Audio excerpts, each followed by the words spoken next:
I had been in mental hospitals, several mental hospitals from the time I was 13 till I was 16. I was told when I was 16 that I would be there for another 2 years and then maybe they would release me, but more likely they would send me back to the state hospital. I decided those weren't very good odds and had the opportunity to escape, which is what I did. The reason why I got involved with the mental patient self-help movement was for a number of reasons, one of which because I was very angry. I had an incredible sense of outrage at the fact that I was treated so badly for those 3 years, the fact that my adolescence had been virtually taken away from me. They stripped her almost naked, her hands and feet they tied. They pumped her body full of drugs, how my angel cried. 2 aides, they took me into what was called in hospital, this jargon of Rockland State Hospital, was called a section. It was this big bathroom. They told me to take off all my clothes. And they said, we have to take your clothes to be labeled. And because I had been in this private hospital, I had name tapes in all my clothes. And I said, well, I already have name tapes in all my clothes. And they said, no, we have to take your clothes off to be labeled. And I didn't get them back for a couple of weeks. And when I got them back, they had written my name in marking pen on all my clothes, so they were all ruined, even though they wrote it right next to the name tapes. And all my clothes were ruined. The Lord, he had his crown of thorns. He must have felt the pain when the force of those electric bolts tore my baby's brain.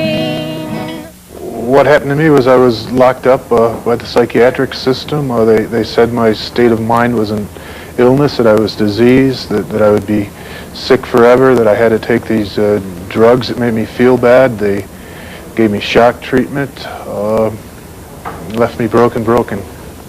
I trusted in the doctor, I trusted in the nurse.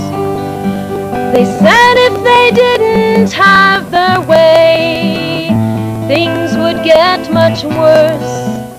So they put me in a room, an isolation room, and they strapped me down in 4-point restraints. And there was just, I don't know if you ever done that. It's like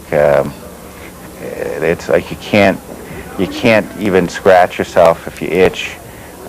Eventually, you're trying to hold back from going to the bathroom, and you end up going to the bathroom.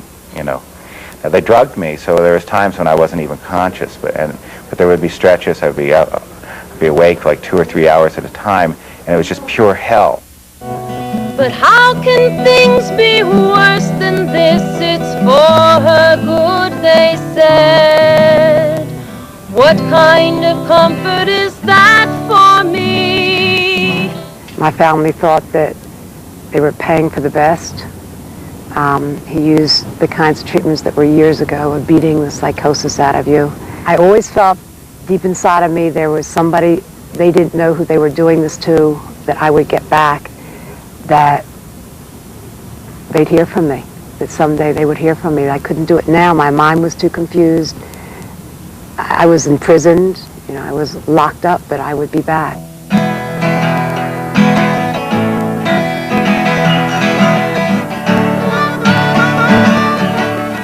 In August 1988, some 800 ex-psychiatric patients from across the nation, representing thousands more, convened at the University of Utah.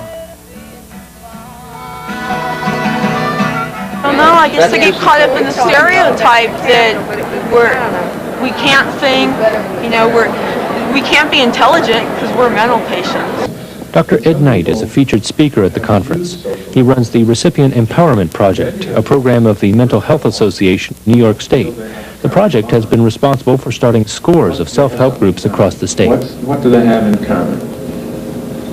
Well, people feel they have being treated by the system in common, basically, and stigma and abuse and things like that. That's what people feel they have in common in self-help groups. You are viewed as somebody who is incapable of making choices and choosing goals and carrying them through. You're also you're at the bottom of the social hierarchy, so people can treat you the way you want. And verbal abuse and also physical abuse are very high, especially in hospital settings, simply because nobody will listen to you. If you have a diagnosis, then if the aide swore at you, that must be a part of it. That's a delusion on your part. He or she really didn't swear.